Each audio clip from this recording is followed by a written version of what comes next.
Hello, hello, hello, and welcome to Updog Sports Talk. My name is Matt Miller. As always, joining me today is Justin McGovern.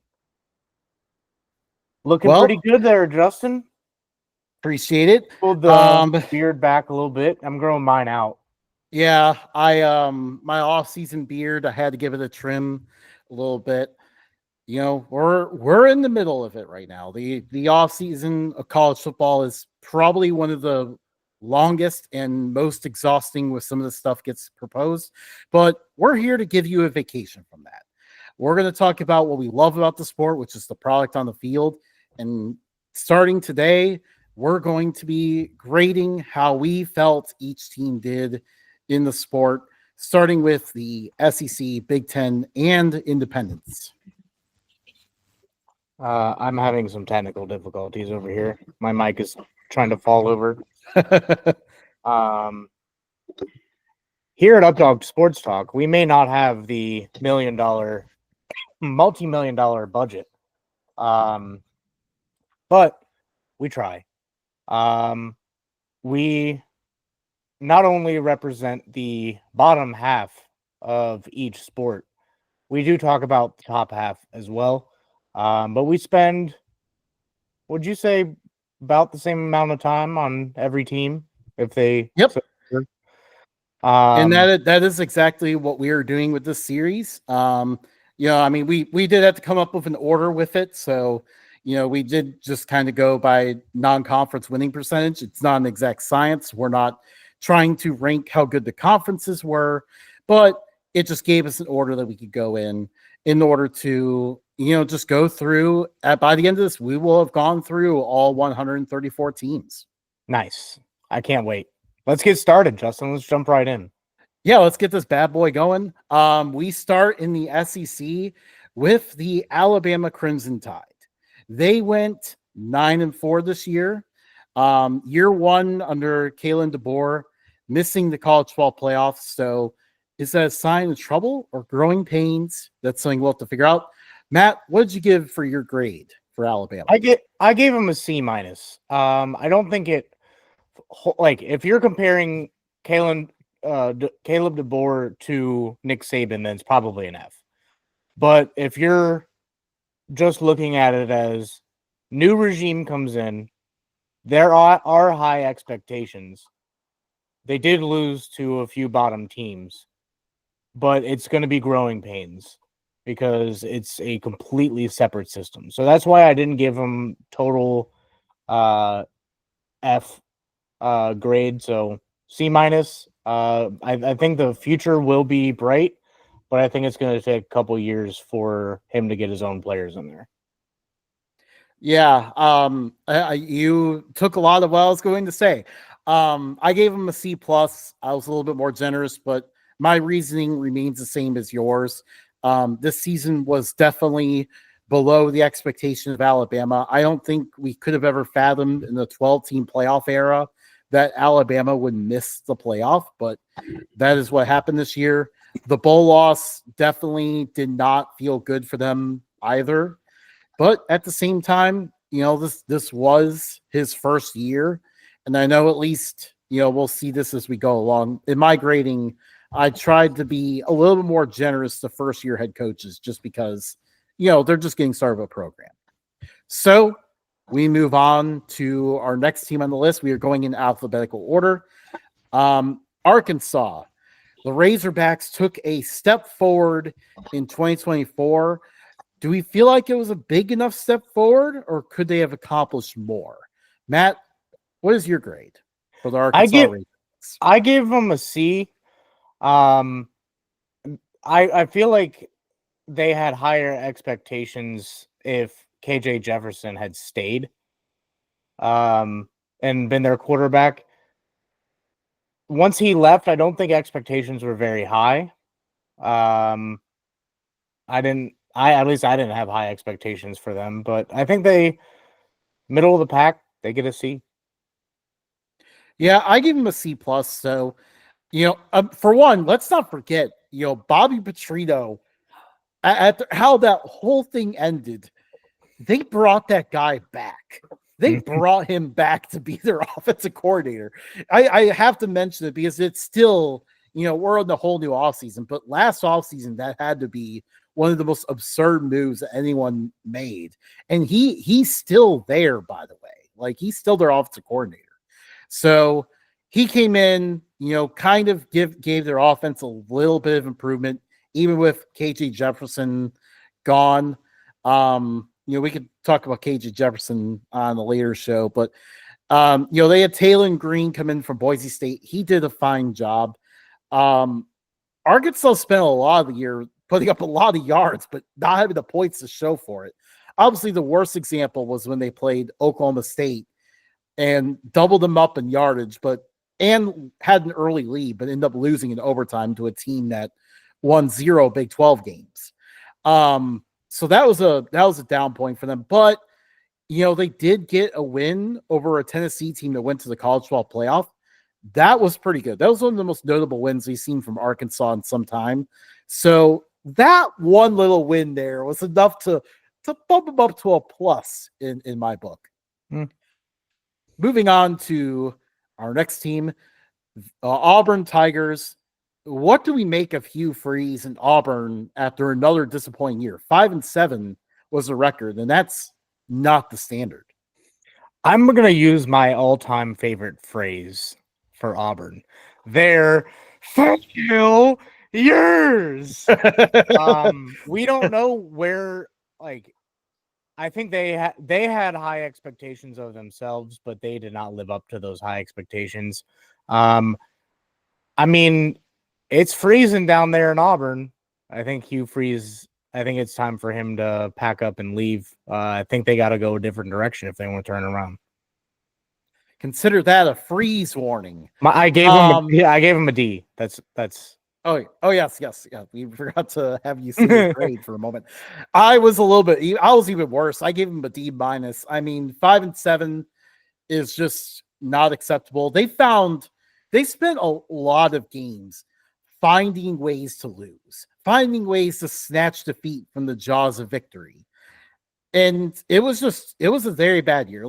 They got the win over Texas A&M late in the year to kind of make themselves feel a little bit better and finally close the game out. But, I think at some point we have to question whether, because Hugh Freeze seems to have a reputation as a quarterback whisperer, but I think at some point we have to question whether that's actually true, because he hasn't been getting the most out of quarterbacks in a long time. And I mean, if you really look at it, we have what Bo Wallace said about him during the season after one of his losses and stuff. We have to wonder if a quarterback can't succeed with him unless they have a brash personality like Chad Kelly did. That's really the only quarterback, when you look back, that was truly successful under his watch. So, I mean, this offseason, Auburn's hitting the portal. They're hitting recruiting, trying to improve, but we'll see. Yeah. Next up, the Florida Gators. What were the keys here to what turned out to be a strong finish for the Gators? We entered the season, everyone said Billy Napier is done. They faced the hardest schedule in the country, and they went 8-5. I gave him a C plus. I actually had Billy Napier on the chopping block, and I think he saved his job at least for another year. I didn't have high expectations of Florida. They threw DJ Lagway in there a little bit, and I'm starting to like him. I think that he can turn things around for them if they put the right pieces around him. Yeah, and I think Lagway was definitely the key to their bit of a strong finish down the stretch. Beating LSU, Ole Miss, Florida State, and then a Tulane team that was missing their offense. But Lagway did a pretty good job. He really helped bring a star to the quarterback position, and I think that was a huge first step. Now it'll be interesting to see how they build off this finish, how they continue to build the roster. I gave them a B because 8-5 was pretty good against the schedule they went up against. It was a rough schedule. So we move on to next stop here, which is the Georgia Bulldogs. They went 11-3. And I think the question is, what has happened to the standard at Georgia? Because, we saw before I let you dive into the grade, we saw, Georgia look sloppy this year. Their run fits were not the same. Receivers dropping passes, just odd mistakes we don't normally see. And obviously, there's the whole mess off the field where, there's a different arrest for especially driving related just about every week.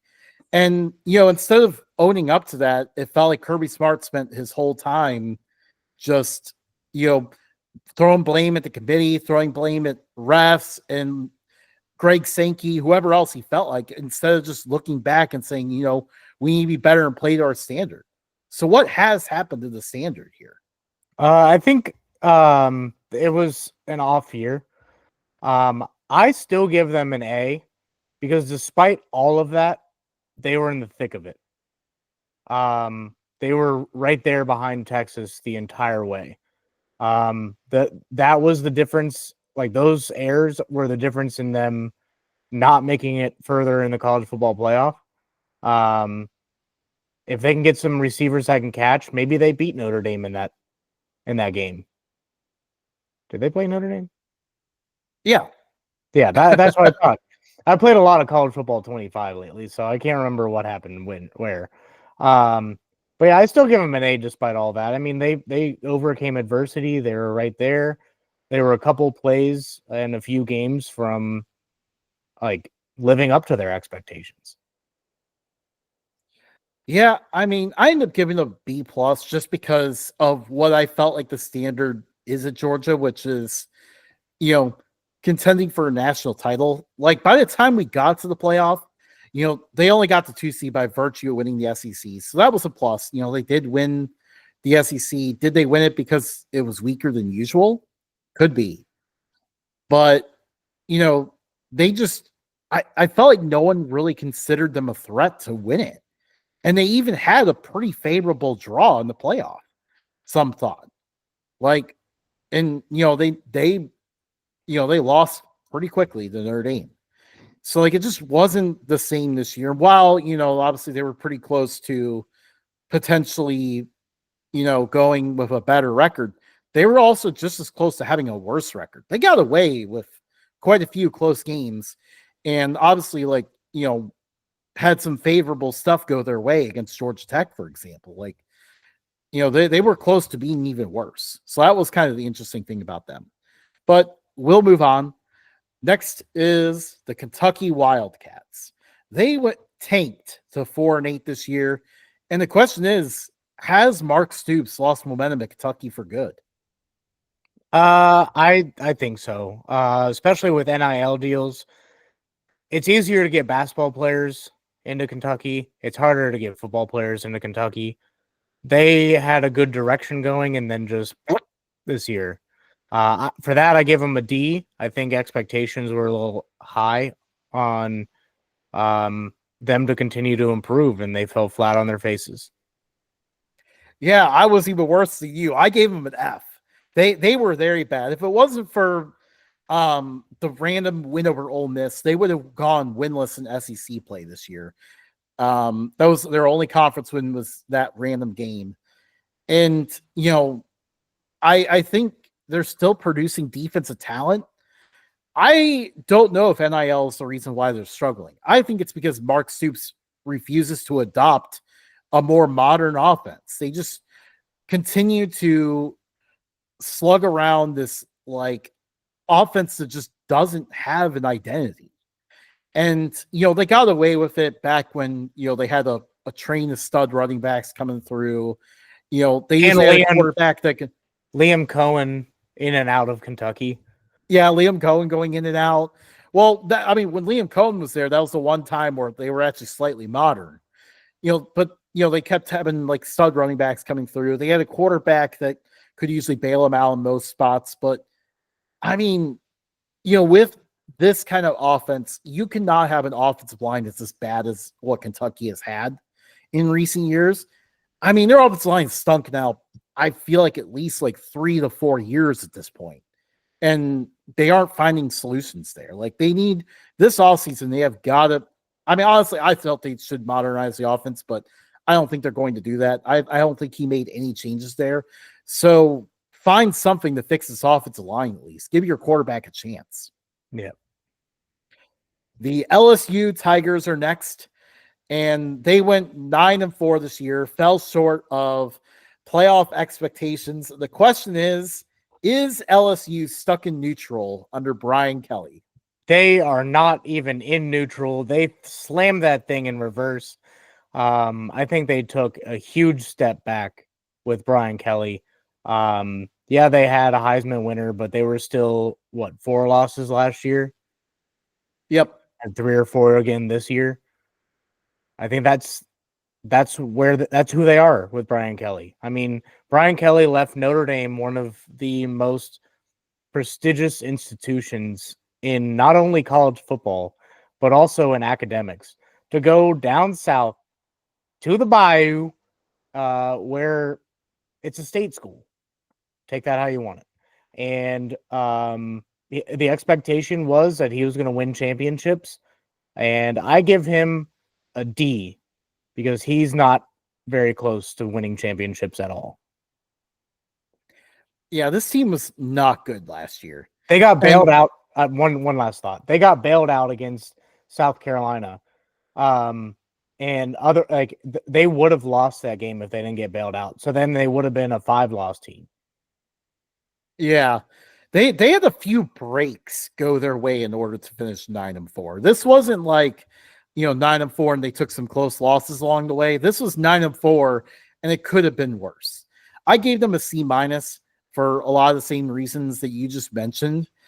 But yeah, I mean, they're really not going in any positive direction. Every season seems to open with some silly loss on opening night, on opening Sunday usually. Unfortunately, this next year, their opener against Clemson will not be on Sunday. I wish it was, so we can keep tradition going. But they open it up the same way, and then they go through conference play. They usually end up losing some key games throughout the year.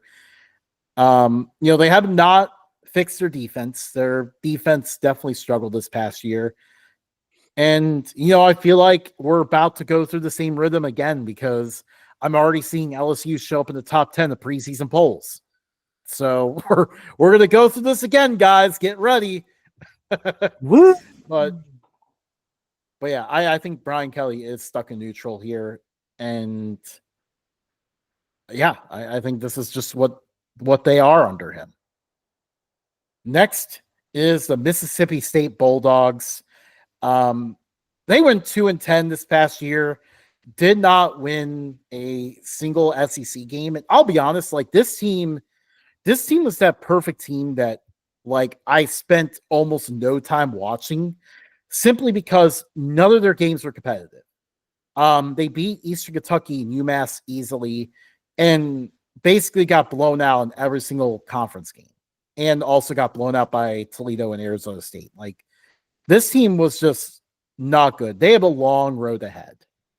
They have plummeted since the Dak Prescott years. I give him an F. I don't think there's any. I mean, maybe an F- is a grade that you can make up, but they don't really have those in real life. So I'll give them an F. They were terrible. They might as well not be an SEC team if they're going to continue to field this level of talent. I mean, yeah, they would have. This team would have been bottom in the MAC. But they did have a first-year head coach. Second to last, because UMass is going to the MAC soon. Yes. So they would have finished. They do have a first-year head coach. So I gave him an exception for that. I gave them a C- because of that. But again, I think for Mississippi State fans, the less time we spend talking about this team, the better, because there's nothing redeeming about this team. There really isn't. Fire everyone. We'll see what this. Well, first year head coach, Matt. Come on. Fire everyone. No one got fired, by the way. So they are continuing with the same coordinators, everything. Lots of new players. Nobody wanted them. Lots of new players, so we'll see what happens there. Next, the Missouri Tigers. They went 10-3. Actually, kind of quietly had a solid season. When you think of Missouri, you think of like a 4 or 5 or 6 loss team, probably closer to a 5 or 6 loss team. I gave them a B plus. I think they didn't quite live up to the expectations from the year before. I think a lot of people had them pegged as like a 1-loss team. They are in a grueling schedule in SEC play. But I think they handled themselves halfway decent. I think they could have been better. Hence the B plus. Yeah, I gave them a B. Just a very solid B. On one hand, 10-3. That's a very good record for Missouri. A very good year, but at the same time, like it just felt like it didn't click as well as we thought it would entering the season. Like Brady Cook didn't quite play as well, and then obviously he missed a few games, so that kind of hurt too. And obviously Luther Burden was a stud, but they didn't get to really showcase him as much as we expected. So the thing that helped them avoid regressing a lot further was the fact that they did a really good job in close games. They managed to get a lot of close wins, and that kept them to a 10-win record, and I'd say a pretty successful year. So, yeah, I gave them a B for that. Next, the Oklahoma Sooners. They went 6-7, and in their first Oklahoma, year, where the wind comes rolling down the plain. they went 6-7 in their first year in the SEC. And I think we have to beg the question, is Oklahoma going to be the SEC's Nebraska? I would agree. But since it's their first year in a better conference, I'm going to give them a C minus. I'm going to give them a little bit of the benefit of the doubt. They have a relatively newer coach. They have a relatively newer team. This isn't the Lincoln Riley, Oklahoma that got them into the SEC. This is a new identity. And I think the same thing that I said about Alabama can be said about Oklahoma. I think they have a future. I think it's going to be a little bit of growing pains to get where they want to be. First year in the SEC, could have done better, but I'll give them a C minus. I gave him a D plus. Brent Venables is in his third year. And I mean, how did he do this so quickly? When he took over, Oklahoma was a team that was on several years of having a top 5 offense and like almost bottom 5 defense. In just 3 years, he managed to bring the defense to one of the top 10 defenses in the country. And now their offense was pretty much bottom 5 in the country. Their offense was just so bad this past year. And this is with a quarterback who was a 5-star and Jackson Arnold. They ended up benching him very quickly. They ran Dylan Gabriel out of town to have Jackson Arnold as their quarterback. And then I think it was like 3, whenever they played Tennessee, it's like 3-4 games in, immediately pulled the plug on him, went with a different quarterback, got the same results. Kind of just flipped back and forth between quarterbacks all year. Honestly, the plus is because they did look really good at that Alabama win. Yeah, really good. I could see what they had in Arnold when they played in what bowl game was the that? Alamo Bowl. Alamo Bowl. You could kind of tell what they had. He in crucial moments he ended up throwing a few picks. So you could tell that he had some learning to do. If they find a good offensive coordinator that can kind of turn the offense around a little bit, I think they can get this machine moving a little bit. Yeah. They are revamping the offense this offseason. New offensive coordinator. Offensive coordinator bringing the quarterback over, which should help with the transition. And it's going to be about finding receivers too. They're going to need to find some receivers for him to throw to. So it'll be interesting. Very, very interesting offseason coming in Norman, Oklahoma. That's for sure. Yeah. Next on our list, the Ole Miss Rebels coming into the season powered with transfer portal all-star team. Loads of talent, but and high expectations. They ended up going 10-3 and missing the playoff. We have to beg the question: has Lane Kiffin hit his ceiling at Ole Miss? I think that Ole Miss is the Penn State of the SEC, the little brother that just can't get over the hump. And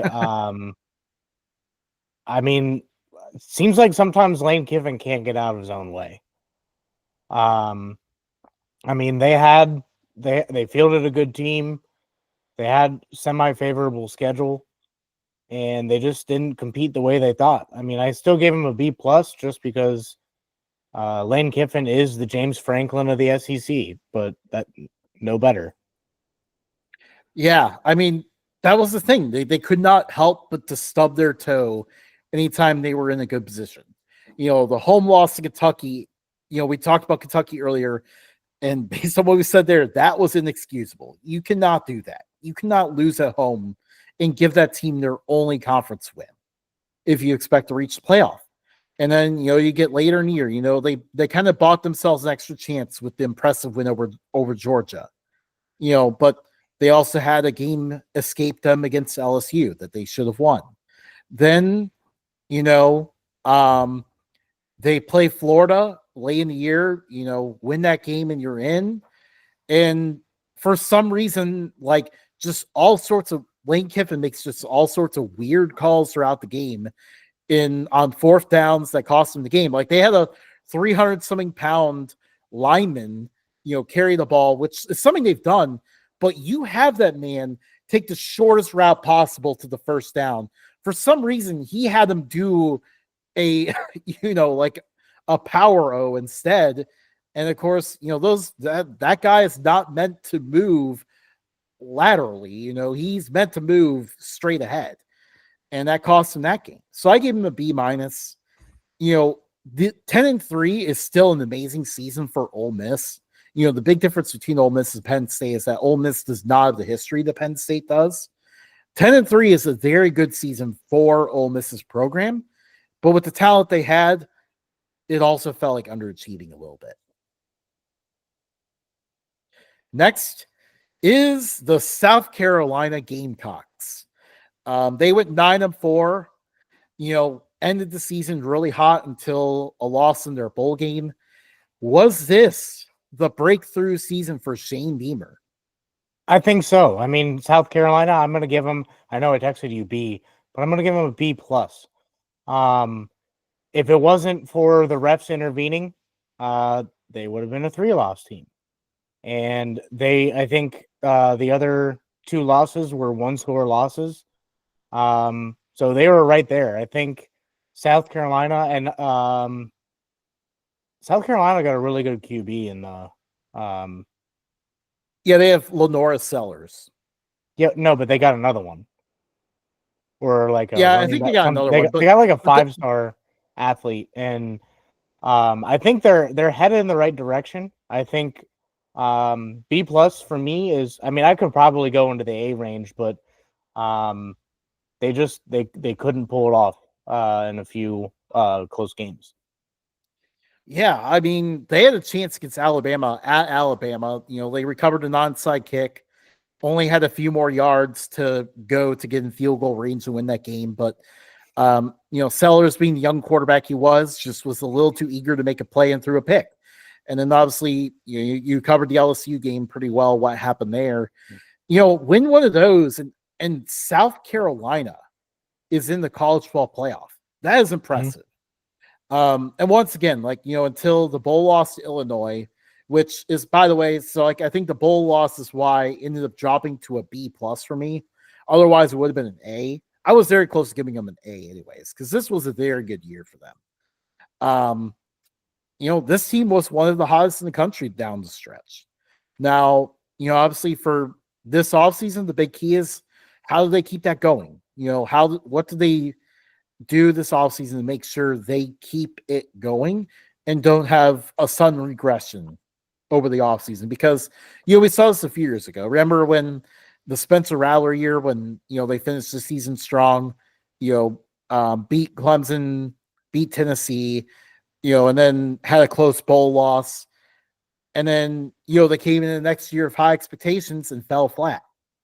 So that's going to be the big key, is making sure they keep the momentum going this time around.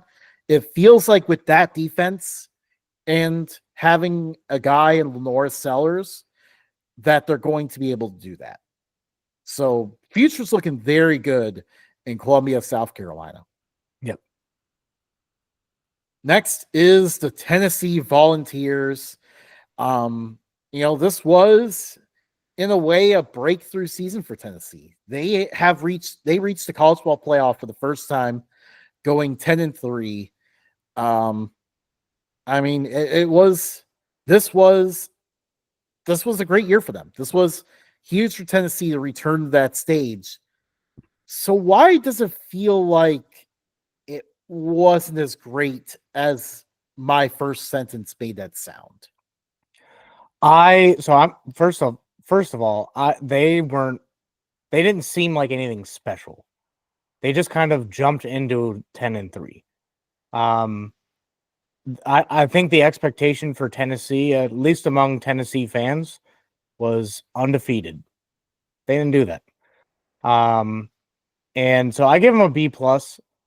I think, and that's based solely on the expectations that Vols fans had. Nico was early favorite to win the Heisman. One of the favorites to win the Heisman. He didn't play nearly as well as I thought he would. And then about partway through the season, I was like, wow, this team is trash. I blink, we're near the end of the season, all of a sudden they're in the thick of it, and I was like, wow, this maybe they're not as trash as I thought. So yeah, I ended up giving them A because reaching the playoff was a huge deal. But they had a star quarterback and had a lot of good receivers. They were expected to have this high flying offense. And I think they had like a stretch of like 3 or 4 games, so they didn't score in the first half. That was astoundingly bad. And now the culprit for that was, in past years, they had a good offensive line. They did not find the proper replacements this past year, and the offensive line really struggled a lot. That weighed them down a lot. They had to rely on the run game for the most part. Obviously the loss to Arkansas was a little rough. They still couldn't get past Georgia, but at the same time, like Tennessee did beat their main rivals. They beat Alabama. They beat Florida. That was good. That was very good. And that is something that I think looking back, Tennessee fans will be very excited about. But, obviously this offseason, it's about, figuring out how the offensive line, getting your young quarterback more comfortable and getting this offense back to what you're used to. Before, I almost forgot to mention, which I should not forget, their defense was the other thing that carried them. Their defense was really good, and that's something to build around as well. Yeah. Next is Texas A&M. The Aggies finished technically in alphabetical order, it would have been Texas. Whatever. We're going Texas A&M. The Aggies finished 8-5. They actually started out doing a lot better than that. They were in the thick of the playoff race in November. But the question is, does a rough finish sour Mike Elko's debut season? I think it does. I give them a C. They started off early, losing to Notre Dame, in a really good primetime game. I think that night game was fantastic. It looked like they had the pieces to contend, especially early on, and then it just seems like they faded away. And then they came back, and then they faded away, and then they came back. But I think ultimately the nail in the coffin was their last loss, and Um, that's the most recent memory we have of this team, and they didn't play well. So going into next season, they're gonna have to fix quite a few things. But for this past season, give them a C. Yeah, I gave him a C plus. So for one, though, that I mean, this is Elko's first year, so there's definitely a lot to figure out there, and there was a lot of talent drain after Jimbo Fisher left. A lot of guys who were highly decorated recruits for this team went elsewhere over the offseason. So there's definitely a lot of talent drain there. And I wanted to keep that in mind when evaluating this team. Um, you know, Started out the season strong, only losing Notre Dame. I think they were at least like 6-1, 7-1 at one point. But then there's just how they finished the year. Finishing the year going 1-4 in their last 5 games. Most notable thing late in the year is a win over LSU. The reason why I gave a C plus instead of in the B range is because that just sounded so familiar. That sounded exactly like a Jimbo Fisher year, where they faded down the stretch, but hey, they beat LSU. So yeah, I gave it a C plus. Obviously, just I think there's some encouraging stuff here to build on, though. There's definitely a lot of that start was something encouraging for this team. They're going to continue building. We know they have incredible NIL setup to keep getting recruits in. They just need to figure out more consistency on the offense, and on the defense, just kind of figuring out how to get better on run fits is going to be a huge key for them. So next on our list here is the Texas Longhorns. Matt, Texas is back. They're back, baby. Yeah. As a Notre Dame fan, that actually kind of hurt a little bit, but I gave them an A plus. I mean, the questions going into the season were, can they contend in the SEC? They clearly contended in the Big 12. Can they translate that over to SEC play? They handled business in the SEC. They were not that competitive against Ohio State, but frankly, not many teams were after they lost to Michigan. So, yeah, I mean, Texas, they're going into their Arch Manning years. Now is the time to start hoisting trophies if you're going to do it. So expectations are extremely high right now for Texas. They lived up to the expectations this past year, which is why I gave them an A plus. They're contenders. Yeah. I think we're starting to see the rise of the Texas program here. I give them A minus. For the most part, most of it was up to expectations. Making the semifinals was very good. They could not stop Georgia. They lost both games there, even with Georgia having a backup quarterback the second time around for the second half. So that was kind of the downside to them. Obviously they also got a very favorable schedule. It was actually surprising how favorable their schedule was, facing most of the bottom that I think they faced like the bottom 7 teams in the SEC. So that definitely helped their record out a little bit. So maybe that's why I was a little harsh on them, giving it an A minus. But I mean, let's face it, it's A minus. This is still a very good year. Texas is going in the Arch Manning years, and they are certainly looking like a team that is going to be a top threat in this conference for a long time. They are back. They're back, baby. They are back. They are back. Next up, the Vanderbilt Commodores. They managed to ascend to a 7-6 season. Vandy returned. I left the cuss word out of that, but yeah. I like what Vanderbilt did. New Mexico State. They played very well. I gave them a B plus, just because they really couldn't finish anything. They still finished mid pack, kind of lower in the SEC, but they beat the dog snot out of Alabama. I don't think I can't remember the last time we heard Vanderbilt beat Alabama. That statistic is somewhere, but I don't have it in front of me. They played really that was well. one of the moments of the season. That was a highlight of the season. Like if you were to forget just talking about Vanderbilt for a second, if you're gonna 10 years from now, you're gonna look back, you're gonna be like, oh yeah, 2024. That was a great year for Vanderbilt. They beat Alabama. Like that was a highlight of the season. I think for a lot of people, except unless you're in Tuscaloosa. But Vandy, you no longer have to hang that scoreboard from a crane. Now you have earned the stationary scoreboard. Yeah, I mean, it was hard to tell like what they could do to get out of the basement of the SEC. And it was an aggressive move, changing up the offense, basically taking an entire New Mexico State team and importing their offense here. And it worked.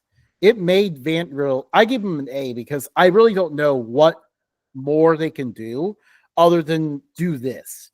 Make a bowl game, win a bowl game, be that pesky thorn in the side of much better SEC teams, and pull out the occasional upset. I think this is probably the best existence that Vanderbilt can have.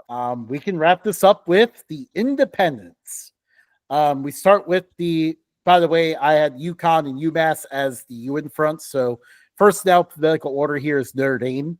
The Irish went 14-2, made the national championship game. 2024 was the year that Notre Dame turned into a championship contender. I give them an A, and the same reason applies for Notre Dame as it does for Ohio State. Notre Dame lost a very bad game to. Weren't they also a 5-loss team, Justin? Northern Illinois? Yeah. 5 or 6. Yeah, somewhere in there. So roughly the same record, probably a lot less talent. They lost a terrible game to Northern Illinois at home. You can't do that. I still give them an A because they were able to turn around, make it all the way to the championship. They kept their noses in every game in the playoff. They even started coming back against Ohio State, and had they had some kind of coverage on that last throw by Will Howard, probably could have made it an even better ending. But I give him an A. I gave him an A+. I mean, I know that loss happened, but this Notre Dame in our lifetimes hadn't won a big bowl, and they won 2 of them during this playoff run. That was a great accomplishment. And this is the huge breakthrough. This was, Marcus Freeman announced himself as one of the top coaches in college football. And probably the most likable guy. Yeah. I mean, Notre Dame has become likable in this sea of madness, with the 2 conferences that we just talked about and, all the stuff that they're doing. Notre Dame being independent kind of has its charm now. And then, Marcus Freeman is also a likable guy. I think we've seen just the beginning here for Notre Dame. I think so. I think we're about to see them consistently contend for national titles. So this year was massive for them, a massive building block, and one that will be remembered for Irish fans for a long time. Yes. Next, another year that will be remembered for a long time, the Connecticut Huskies went 9-4 and won the Fenway Bowl. How about this 2024 breakthrough for UConn? I texted you B-. I had changed it to an A- or B+. I had changed it to an A-. Hell of a season by UConn. They had no expectations, and they shattered nothing. They shattered the nothingness. They proved to the world that they can be something. And here they are. Yeah. I mean, this is the best season they've had since the random Fiesta Bowl year. Wasn't This that this was wasn't that with Dan Orlovsky? no, I think that was after he left. Hmm. Um, but I mean, I think after he left, after Aeropostale left the sport. Um, but yeah, UConn, this was a huge, huge season for them. They've been lost in the wilderness for a long time in college football, especially as an independent, just kind of looking for something, just some sort of something to hang their hats on. And this year was it. Behind a strong defense and a good running game, they won a lot of their games and won a lot of them pretty easily, I might add. And then, just really stamped their authority on that with the strong bowl performance. This was a breakthrough season, and I'm excited to see what Jim Mora Jr. is going to continue to do with this program, because they're in a better spot now than they've been in a very long time. Yep. And finally, we wrap today's show up by talking about the Massachusetts Minutemen. Entering this year with a little bit of hope, maybe they could finally hit the kind of breakthrough that UConn hit. It didn't happen. They went 2-10. Head coach Don Brown was let go. Can UMass football ever find its footing? No, not in FBS. Maybe if they can maintain some consistency in terms of conference, they can establish some type of identity outside of just trash. Maybe moving to the MAC gives them that identity. And they can maybe get mid-tier there, but this year you're able to choose your own schedule, and you did not do great at that. So I gave them an F. Well, I mean, okay, so their schedule was a lot of a lot of playing back at SEC teams. Like, they were like a hybrid back at SEC team, basically. Because that is most of what they played. I think they also played I think their 2 wins were over teams from the NEC. So there was that as well. But no, I think they can get there one day. I think being back in the MAC, for a more solid this time, like back in the MAC for good, I would say, I think that's going to help them. I think giving themselves a home is going to help. That was huge for them. It's going to be a long road. It's already been a long road for them, but I think this is good. 2025 is going to be a new start for UMass, and that's a good thing. Yeah. We are almost at 2 hours, so apologies for the length. We had to get in 35 teams today in the Uber conferences and independents. So in the future, we'll look to shorten that time a little bit. College football teams, you please split up a little bit or something. Your conferences are just too big. Yeah. We don't want to do like 9 separate shows. We don't have 9 weeks to get these grades out, and we definitely don't have the time for multiple shows. So yeah, split up or something so we can get more teams in and maybe a more competitive environment. So that is it. Like, subscribe, give us some love, watch our videos. We're trying to make a living out of this eventually. Follow us on X, Threads, Facebook, Instagram, TikTok. We're going to be posting a lot more on each of those. So give us a follow. We love conversation, so help us keep the conversation going. We'll see you guys next time. See you later.